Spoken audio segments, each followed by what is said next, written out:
Alors un budget, c'est une vision politique. C'est la façon dont on voit la société et c'est ce qu'on dit sur la société qu'on veut avoir.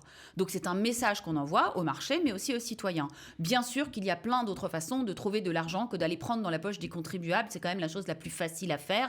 Il y a des pensions budgétaires énormes à Tsahal qui coûtent des milliards. Parce que quand on vous dit budget de la défense 120 milliards de shekels, c'est pas 120 milliards de tanks et de salaires de soldats. Plus de la moitié est consacrée à payer des retraites. On pourrait demander aux retraités de Tsahal qui gagnent des sommes faramineuses de faire un effort. Il y a de nombreuses niches fiscales qui n'ont pas encore été exploitées.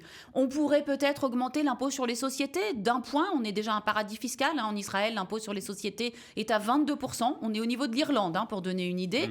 On n'envisage pas ça. On a tellement peur de la fuite des capitaux. Oh, non, surtout pas, ne pas être méchant avec les entreprises. Et puis, il y a les budgets de coalition.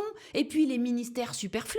On en est quand même à 38 ministères, dont certains n'ont aucun sens et n'ont jamais existé, avec pour chaque ministère, c'est plusieurs millions de shekels. Donc il y a plein de façons de trouver de l'argent. Bien sûr qu'il faut mettre les citoyens à contribution, c'est le message aussi qu'on envoie. On est en guerre, c'est important, tout le monde doit être mis à contribution.